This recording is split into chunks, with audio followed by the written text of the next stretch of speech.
पर द्वादशी के दिन शास्त्र वर्णन करता है कि चलिए हमारा शास्त्र कहता है कि एकादशी के दिन चावल मत खाओ, पर द्वादशी के दिन शास्त्र वर्णन करता है कि पहला गासा जो मुंह में जाए वो चावल का जाना चाहिए, तब एकादशी का पुण्य मिलता है। तो शास्त्र क्यों कहता है? दो चीजों को याद रखिए, गौदान और एकादशी। श्रीमद वल्लभाचार्य जी ने मायावत का खंडन करा था जगन्नाथपुरी में, और श्रीमद वल्लभाचार्य जी ने कहा था एकादशी मरने के बाद मत दो, एकादशी जीते जी दो। कहा था कि नहीं कहा था? जीते जी दान करिए। इसलिए जगदीश में, जगन्नाथपुरी में एकादशी उल्टी लटकी हुई है। करें आपने दर्शन? जगदीश में एकादशी को उल्टा लटकाया, क्यों? क्योंकि वल्लभ ने कहा कि एकादशी जीते जी दो। कई पंडितों कहते हैं तुम्हारे दादाजी मर गए, जब 12वें का दिन होता है ना तो पंडित जी संकल्प छुड़ाते हैं, दो एकादशी। बड़े बेटे ने 5 दे दी, छोटी बहू ने 3 दे दी, उसने 2 दे दी, उसने 2 दे दी। तो क्या तुम्हारे दादाजी भिखारी थे जो तुम्हारी एकादशियां लेकर जाएंगे? और तुम कौन होते हो दादाजी को एकादशी देने वाले? तुमने कौन सा इतने पुण्य कर लिए जो तुमने एकादशी दे दी? एकादशी के दान की महत्वता श्रीमद वल्लभाचार्य जी ने कहा कि कोई व्यक्ति अगर खटिया पर सड़ रहा है, पलंग पर तड़प रहा है, हॉस्पिटल में पड़ा हुआ है, तो निवेदन है कि उसको देखने जाओ तो अपनी करी हुई एकादशी में से 2 एकादशी का दान उसको तुरंत दे दो। क्यों? तो जिससे उसको मोक्ष मिल जाए, मरने के बाद नहीं। क्योंकि मरने के बाद तो वो 10वें के दिन, गरुड़ पुराण में लिखा है 10 दिन तक जीवात्मा घर की अटारी पे रहती है। कितने दिन? 10 दिन। 10 दिन के बाद जीवात्मा चली जाती है। कहां जाती है? उसको जहां जाना है। 3 दिन में उसको भोग भोगना पड़ता है जीवात्मा को। 3 दिन नरक का भोग भोगती है, उसके बाद स्वर्ग का भोग भोगती है। 18 दिन में ये प्रोसेस पूरी हो जाती है। कितने दिन? 18 दिन। 18 दिन के बाद में उस जीवात्मा को धान के खेत में पटका जाता है। किसके खेत में?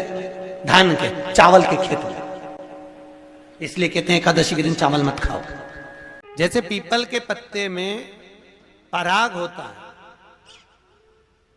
हमारा हिंदू धर्म, हमारा शास्त्र कहता है, हमारे शास्त्र, हमारे वेद, डॉक्टर वर्णन करते हैं कि पीपल के पत्ते को अगर एकादशी और द्वादशी के दिन एक तांबे के पात्र में गला कर रख दिया जाए और उस पानी का आचमन 3 बार करा जाए तो जिसकी नाड़ियां चोक भी हो जाती है, डॉक्टर बोले इसका बाईपास करना पड़ेगा, उसको केवल 3 आचमन पानी एकादशी और द्वादशी को पीपल के पत्ते का कराया जाए तो अंदर की नाड़ियां भी खुल जाती हैं। पीपल के पत्ते का इतना प्रमाण हमारे विष्णु पुराण में वर्णन है। पीपल के पत्ते का इतना प्रमाण, पीपल के पत्ते का इतना लेख।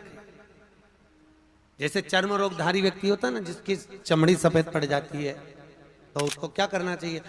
केवल हिंदू धर्म में केवल एक पीपल का वृक्ष है जिसका पराग झड़ता है, और वो रात्रि को लगभग 10 बजे से 12 बजे के भीतर, 9 बजे से 12 बजे के भीतर पीपल के पेड़ के पत्ते का पानी झड़ता है।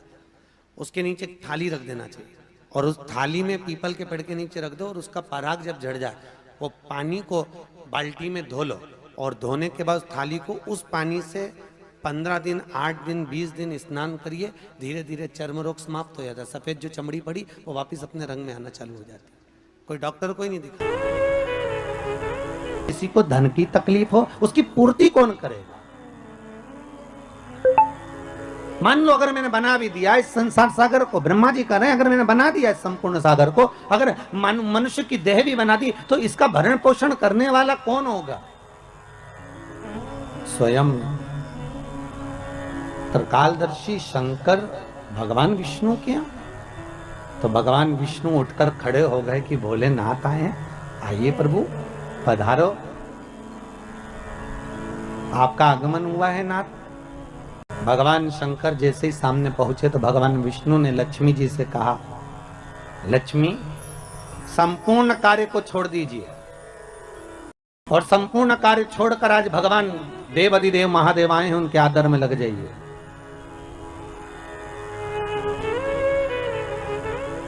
बड़ी मुश्किल से आए हैं, बड़ी मुश्किल से प्राप्त हुए हैं, जाओ इनके आदर में, इनके सम्मान में, इनके सत्कार में लग जाओ। जय।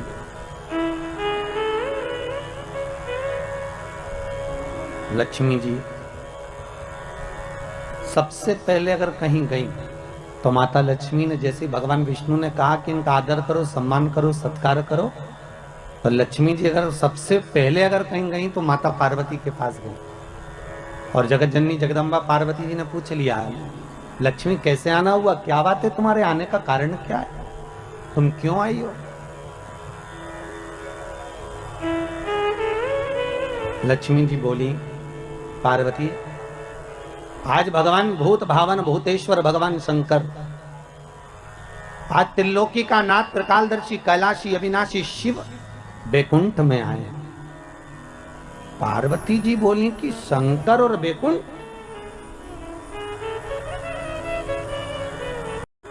लक्ष्मी जी बोली, बस चाहना क्या है, आपसे निवेदन केवल इतना है कि आप ऐसा कोई उपाय बता दो जिससे शंकर जी प्रसन्न हो जाएं और मैं भूत भावन भूतेश्वर को रिझाऊं कैसे, मैं शंकर जी को मनाऊं कैसे, बस इतना बता। पार्वती जी के मुख से निकल गया कि एक लोटा पानी भर लो और शंकर जी पे उंडेल दो, शिव जी पे चढ़ा दो, बस शंकर तो राजी हो जाएंगे, इससे ज्यादा शंकर को चाहिए क्या?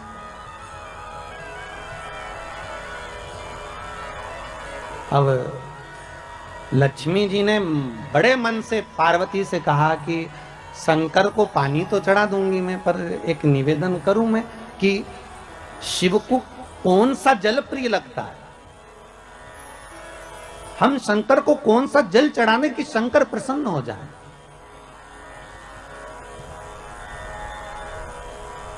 पार्वती, तुम्हारे घर में अगर कोई अच्छा जल रखा हो ना तो एक पात्र भरकर हमको दे दीजिए, तो हम शिव जी को चढ़ा देंगे।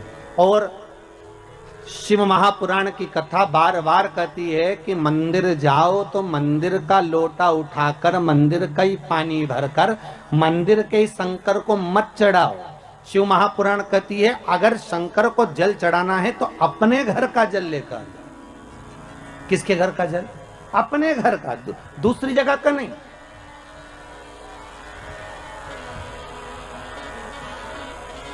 आपके द्वारा लाया गया, आपके द्वारा लेकर गया हुआ जल। अब पार्वती जी से लक्ष्मी जी ने एक लोटा पानी मांग लिया और वो जल ले जाकर लक्ष्मी जी जैसे ही पहुंची बैकुंठ में, भगवान शंकर को देखा, शंकर जी को देखकर लक्ष्मी जी ने एक लोटा पानी शिव जी पे डाल दिया। शंकर भगवान, अब अभी तो भगवान विष्णु को बोलना था हर हर महादेव, शंकर भगवान खुद बोल दिया हर हर महादेव। तो जैसे ही बोले हर हर महादेव तो भगवान विष्णु समझ गए जरूर कुछ गड़बड़ हो गई हो। तो भगवान विष्णु ने पूछ लिया भोलेनाथ जी से, प्रभु क्या बात है?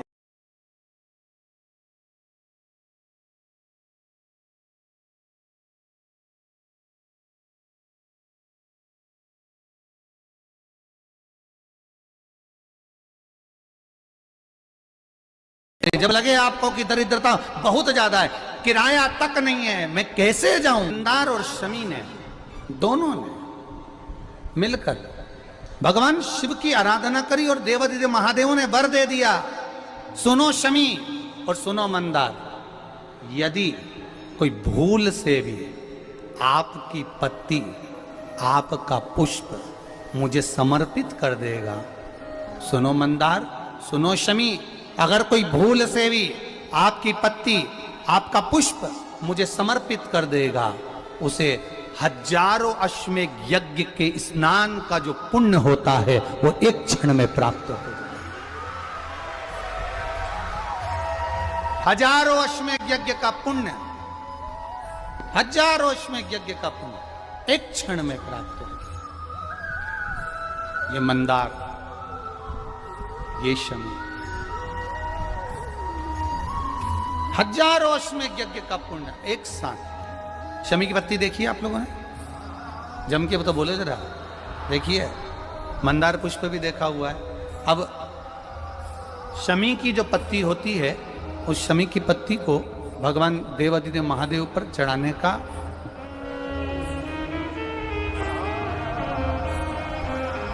शमी की पत्ती जो होती है, उस शमी की पत्ती को चढ़ाने का एक नियम भी होता है। थोड़ा सावधानी से सुनना इस नियम को, जो आपके जीवन को सार्थक बना सकता है। शमी की पत्री को चढ़ाने का एक नियम है, बड़ा सुंदर नियम, आपके जीवन में उतारने लायक। महाराज, जब सारा श्रृंगार मेरे देवाधिदेव महादेव का हो जाए। बहुत ध्यान से सुनना, ये प्रसंग आया नहीं पहले, आज अगर कुबेरेश्वर बाबा की पावन धरा पर यह प्रसंग निकला है तो उसको ध्यान से सुनिए, भाव से सुनिए। पत्ती, शमी की जो पत्ती होती है, उस शमी की पत्ती को कब, कैसे और कहां चढ़ाना चाहिए, और शमी की पत्ती का फल क्या होता है वो भी अभी अपन समझ लें उसको। शमी की पत्ती, संपूर्ण स्नान भगवान का हो जाए, संपूर्ण स्नान। आप समझे उसको, जैसे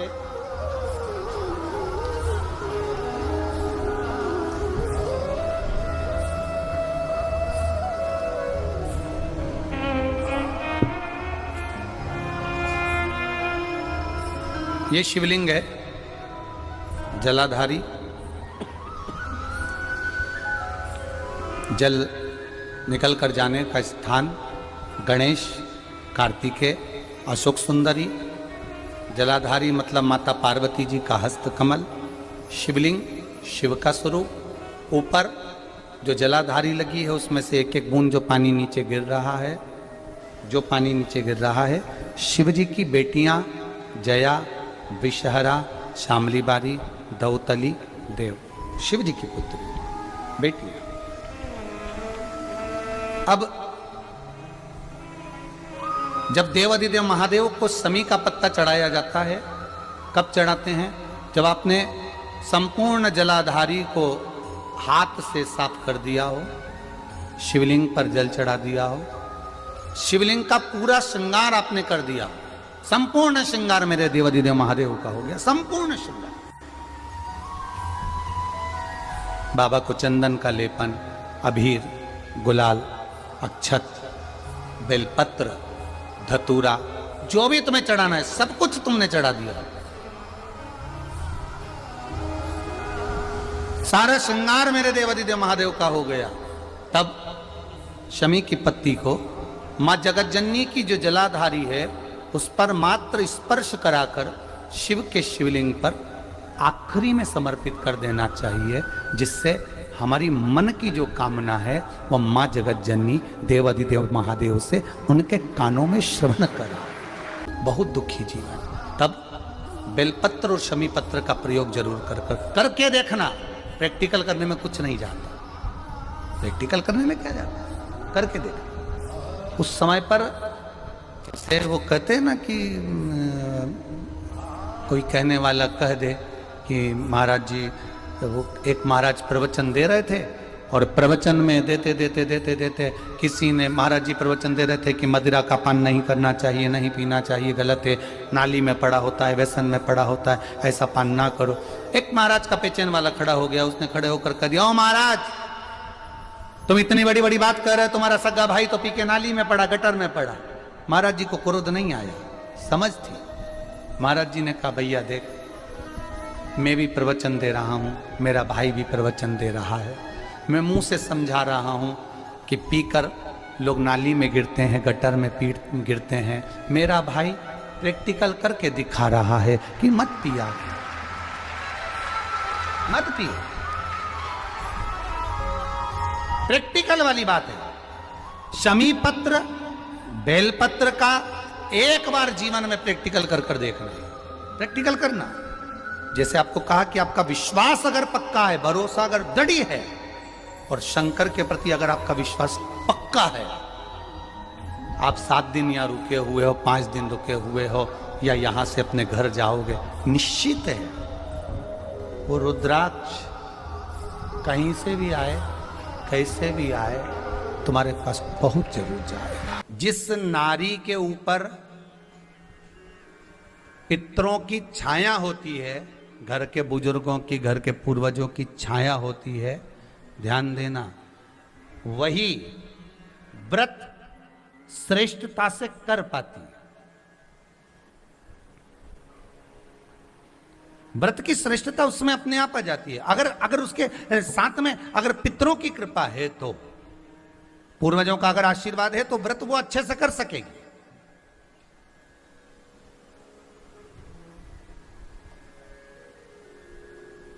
और सहज भाषा में समझ लीजिए, बहुत अच्छे से समझना इस बात को, कि मान लो, एक सरल भाषा में आप और अच्छे से समझिए उसको, बहुत अच्छे से, कि जिस व्रत के दिन आपका उपवास है, सोमवार का, मंगलवार का, बुधवार का, गुरुवार का, तीज का, चतुर्थी का, पंचमी का, छठ का, किसी का भी अगर आपका व्रत है, और उस व्रत वाले दिन यदि आपको क्रोध आ रहा है, व्रत वाले दिन अगर आपकी प्रवृत्ति चिड़चिड़ी हो रही है, क्रोध आ रहा है, अपशब्द निकल रहे हैं, और रोना आ रहा है, क्रोध आ रहा है, बहुत सारे परेशानी उसी दिन तुम्हारे सामने आ रही है, समझ लेना कि तुम्हारे घर के पितृ भूखे जरूर है, अन्न भाग मांग रहे हैं। एक बात पहले भी कही थी, शायद आपको ध्यान में होगा, रात्रि को सोने के बाद, विश्राम के बाद, एक बार कहा था, आप लोगों को याद होगा, कि सोने के बाद में 2 घंटे के अंदर अगर आपकी नींद खुलती है और खुलने के बाद यदि आपको भूख लग रही है, प्यास लग रही है, तो समझ लेना कि आपके पितर, आपके पूर्वज भूखे हैं, अन्न का भाग मांग रहे हैं, पानी पीने को मांग रहे हैं। उससे नहीं समझ सकते तो व्रत से समझो।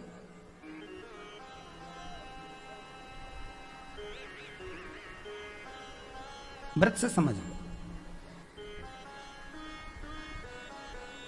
मान लो आपने व्रत किया और आपकी प्रवृत्ति चिड़चिड़ हो रही है, क्रोध आ रहा है, अपशब्द निकल रहे हैं, ताने निकल रहे हैं, या कोई कुछ कहकर चले गया और आपकी आंखों में अश्रु भर रहे हैं, आपकी आंखों में आंसू आ रहे हैं, तो वो श्रेष्ठ व्रत नहीं हो सकता, उसमें दुख है।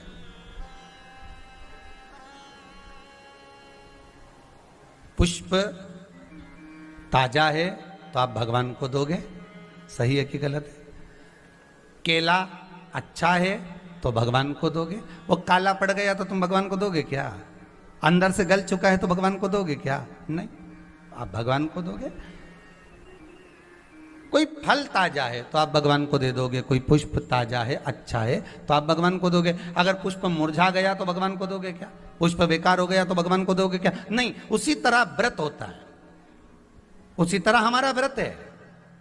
जिस व्रत में हमको क्रोध आ रहा है, जिस व्रत में हम चिड़चिड़े हो रहे हैं, जिस व्रत में हम अपशब्द कर रहे हैं, जिस व्रत में हमको रोना आ रहा है, जिस व्रत में हम किसी की बात का ठेस हमको पहुंच रहा है और हम क्रोधित हो गए, हम रो दिए, हम चिड़चिड़ हो गए, समझ लेना वो फूल मुरझा चुका है, वो व्रत तुम्हारा बेकार हो चुका है, उसको भगवान स्वीकार नहीं करेगा। और जिस व्रत में आपके चेहरे पर प्रसन्नता, हम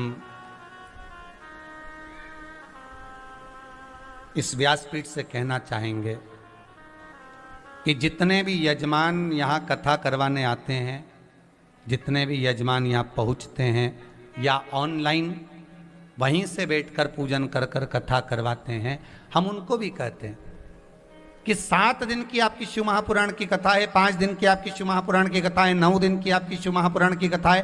शंकर की कथा, चाहे भागवत कथा हो, चाहे रामायण कथा हो, रामचरितमानस हो, चाहे गीता हो, जिस पुराण को आप बचवा रहे हो, जिस पुराण को आप करवा रहे हो, जो करवाने वाला होता है उसके चेहरे पर स्माइल होना चाहिए, प्रसन्नता होना चाहिए। क्यों? क्योंकि इस पुराण को आप अकेले नहीं सुन रहे, इस पुराण को आपके पितृलोक में विराजमान पितृ पूर्वज भी श्रवण कर रहे हैं। जित भगवान कपड़े से कभी प्रसन्न नहीं हुआ, कपड़े तो रावण ने भी बदले थे, बोलो सही है कि गलत है? संत का चोला पहन लिया था रावण ने, उस संत के चोले को इतना बदनाम कर दिया, इतना बदनाम कर दिया कि कुंभ के मेले में आज सबसे पहले संत के चोले को ही पानी में धोया जाता है, उसके बाद भी साफ नहीं हो पाता है। वस्त्र से कभी परमात्मा प्रसन्न नहीं होता, कपड़े से कभी भगवान प्रसन्न नहीं होता। अगर मेरा भगवान, मेरा भोलेनाथ प्रसन्न होता है तो निर्मल मन सो मोहि पावा, मोहि छल छिद्र कपट ना भावा। ये आपके नूतन हृदय से परमात्मा की प्रसन्नता है।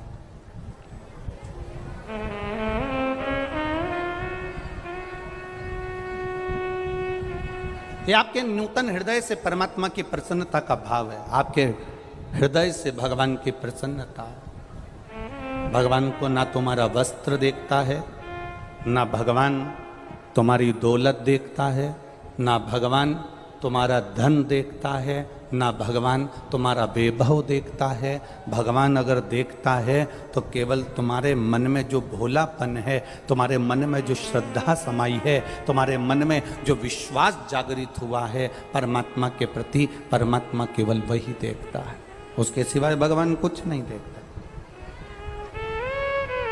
भगवान देखता ही नहीं है। अरे भाई,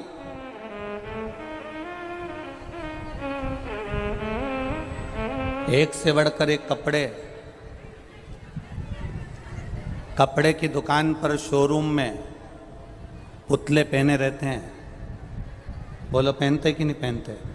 एक से बढ़कर एक कपड़े की दुकान में, शोरूम में पुतले पहनते हैं। तो क्या पुतले को भगवान मिल जाता है? अगर कपड़े बदलने से परमात्मा मिलता होता तो शोरूम में जो पुतले होते हैं उनके रोज कपड़े बदले जाते हैं तो भगवान उनको मिल जाता। पर कपड़े बदलने से नहीं, भगवान तुम्हारा भजन करने से तुम्हारे सम्मुख में आकर प्रकट हो जाता है, तुम्हारे सामने आ जाता है। उसको कपड़े से मतलब नहीं रहता। भगवान को पाने का तरीका ढूंढो।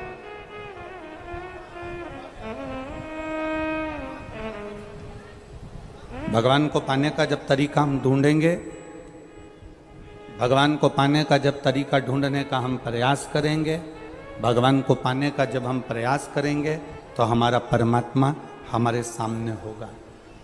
किसी वस्तु को पाने का प्रयास करा, वस्तु मिल जाती है। गाड़ी को लाने का प्रयास करा, लोन ले लूं, मकान बनाने का प्रयास करा, लोन ले लूं, मकान बेच दूं, ये कर दूं, वो कर दूं। हम जिसको पाने का प्रयास करते हैं, उसको पाने के लिए उस वस्तु की चाह हमारे भीतर बढ़ जाती है और हम उसे पाने का प्रयास करते हैं। ऐसा प्रयास हमारे जीवन में हमें परमात्मा को पाने के लिए करना है कि कैसे हम हमारे भगवान को हमारा अपना बना सकें, कैसे मैं शंकर की हो जाऊं और शंकर मेरा हो जाए। ऐसा कोई प्रयास हमारी जिंदगी में करा जाए कि हमारा दुख कट जाए। भोला आता है आप लोगों को? ये प्रार्थना है। जब भी कथा के पंडाल में बैठो या भोलेनाथ जी के मंदिर में दर्शन करने जाओ या शिवालय का दर्शन करने जाओ तो मुख से बोलना चाहिए। एक बार सब माताएं प्रेम से बोलो और जितने भाई बैठे हैं वो भी बोलो, भोला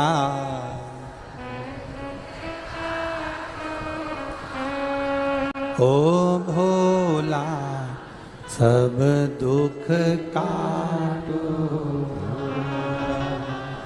शिव शंकर जप तेरी भोले